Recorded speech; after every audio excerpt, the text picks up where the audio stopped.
This is Craig Progeny with more wisdom for my progeny. If you're on YouTube, go ahead and hit that like and subscribe. And if you're on Instagram, go ahead and hit that follow for me.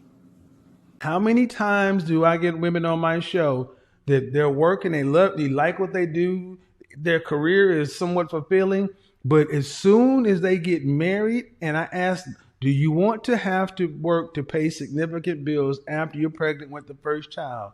Almost 100% of women say no. Understand something. What the men are saying at this point is, then why the hell are you going to college, to these expensive schools, racking up all this student loan debt? It's crazy. To do a job or a career that you want to quit when you get married and get pregnant. To men, we are looking at you, and you know how many men I know who have turned women down because they are economically unattractive. How long ago were you married? Up until 3 years ago. How much older was your husband than you? We'll say 35 years. So he's 53. Currently, yes. Why'd y'all divorce? My husband got sick with cancer. Damn. And it changed the dynamics of our marriage. Is he in remission? Yes, he is. And who filed for divorce? I did. Why? He became mentally, emotionally, and financially abusive. He took care of you just fine up until he got sick. Correct. And then when he was fighting for his life, you became a snowflake. Did you have to work when you were married? No, but I chose to. No, you didn't have to. No. You chose, but you didn't pay no real bills. You didn't have no skills. Knock it off. If God blesses you with someone, treat them like you are grateful to have them. I'm gonna be honest, ma'am. This is a whole mess. So even the way you're talking, it just sounds like, ugh. And how tall are you? I'm 5'4". How much do you weigh? 180. Goodbye.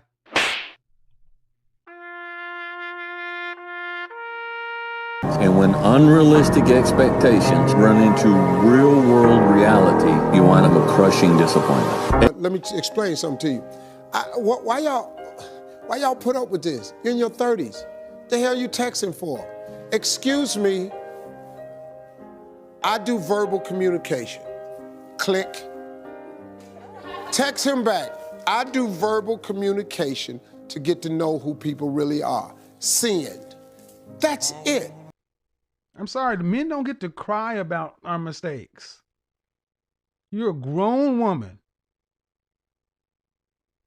You're not underprivileged. You didn't get pregnant at 13. You were in your 20s, got pregnant to a mama's boy. And you knew he was a mama's boy before you got pregnant. Authority to pick the man that impregnates you.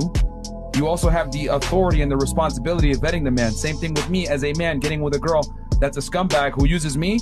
It's my fault for getting finessed. And because he tried to do this and he said, well, mama don't want you this. Look, I don't care how you slice it. That's the legacy of your kid. And you wonder why the guy you're with is saying, see, you ladies don't want to hear the truth. You want people to say, well, it's okay, sis. It's all right. Bad man. Your baby daddy's a bad man. Your boyfriend's a bad man. And you're totally innocent in all this. He's not all that good and you ain't either. Your feelings are got hurt and it doesn't matter. And then as soon as you start crying, guys are supposed to say, well, no, queen. No, I'm not. That's not me. No. Yep. You're a grown-ass, educated woman, and you decided to make a bad decision having a child before you got married, and you in this country, I'm in this country. You know that's a horrible way to do things. You're not a high school dropout. You're not a freaking orphan. You're a college-educated woman. You should have known better. And because you didn't, I get it.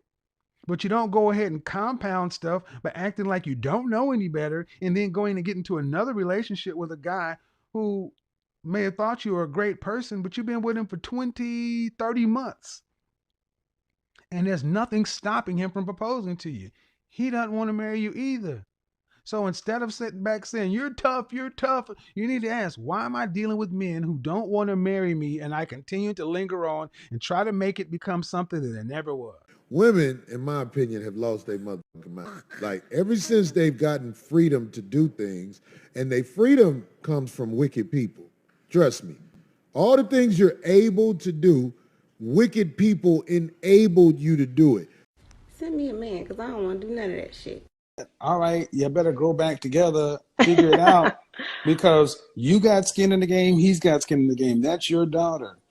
Every situation from this, I don't know why. It's been told to women that you can do that all by yourself, and women have been marketed to you guys that you can just get back out here and have another shot at it. And it's like, well, no. Sometimes it's good to not say nothing. Be quiet.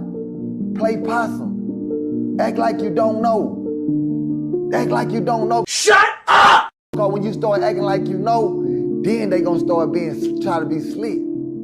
But long as you acting like you a lame, guess what they gonna do? They gonna do it in your face, homie. Because you playing lame. Man or woman, right? If your appearance is your largest asset, you're gonna do some whole shit. Yeah. Yeah.